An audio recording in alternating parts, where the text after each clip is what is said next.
My dear friends, I hope this finds you well. This past Shabbat in Shul, I gave what I felt was an above average drasha. It's possible the sleep deprivation brought me into that kind of consciousness where I was allowed to I allowed the words to flow and didn't really think too much about it. And just it kind of came out, and and I felt like it was one of those times when you can be a little bit in the zone when you're talking. And after this, the drasha, more people than normal came up to me. I should say more people beyond the people who are kind to me regardless of the quality of the drasha that I give that week. There's some people always kind to me. But more people came up to me, and some people said, that what I said was very helpful for them in coming to terms with certain things that they've been struggling with in terms of modernity and Judaism.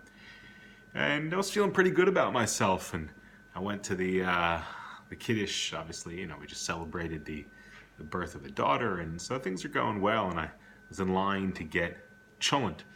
And somebody came up to me and said, you really messed something up. And there was a particular point in my drasha where I spoke about dialectic tension, and I didn't really do a good job of explaining it, and they called me out on it. And maybe they could have done it a little bit differently, and maybe not there. It really took me back, and I kind of defended myself very quickly and almost forcefully, and left it there. And what was interesting was that I had a lot of people come up to me and really thanked me for the drasha that I gave, and what was I thinking about? What was I thinking about when I was giving the shir afterwards? I was thinking about that one person who didn't like what I said. And that seems to be the truth. And there's a lot of people like that, right? Like things are going really well, and we focus on that one thing that's not going well. And that, of course, is the ego.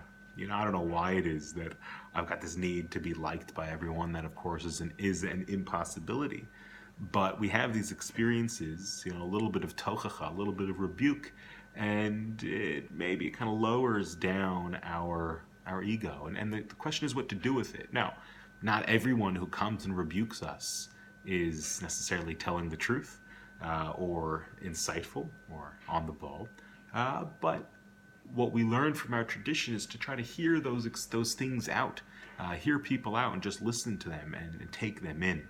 There's a story of the Sfat Emet, the holy Ger Rebbe. When he was younger, he came late to the shir of his grandfather, the great Chidushei Harim, the great Talmudic genius, halachic genius. And at the end of the shir, the Chidushei Harim took him aside and chastised him for coming late, which is something I could use a little bit of myself.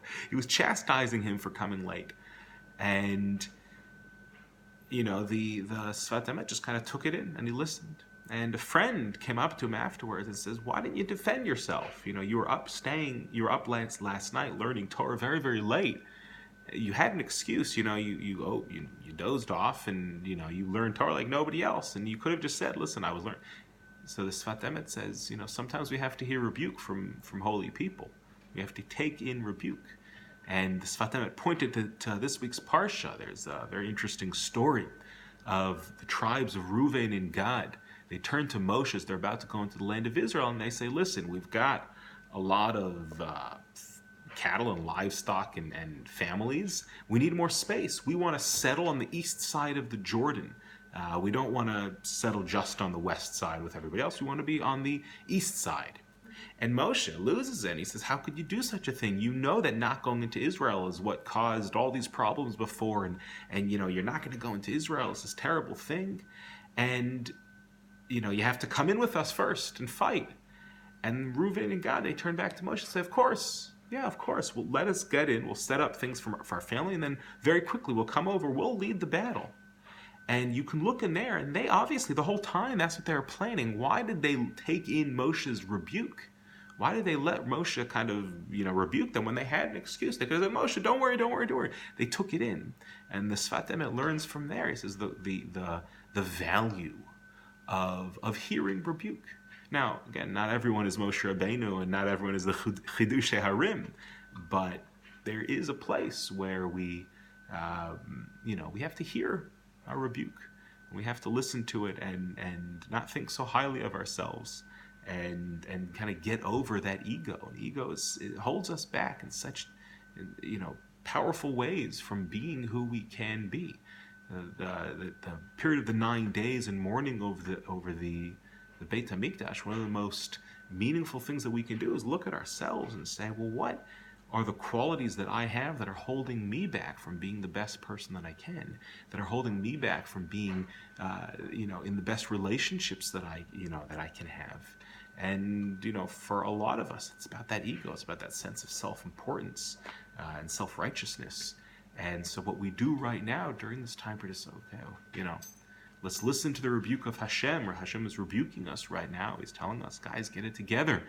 The world is falling apart. You guys need to do what you can. So please, God, bless all of us, that we should work on ourselves, recognize how our ego traps us, have the strength to listen to the rebuke when it's given to us in a truthful way, and let it catapult us towards true growth and true connection, and each of us do our part to rebuild the Beit HaMikdash speedily and in our days. Shabbat Shalom.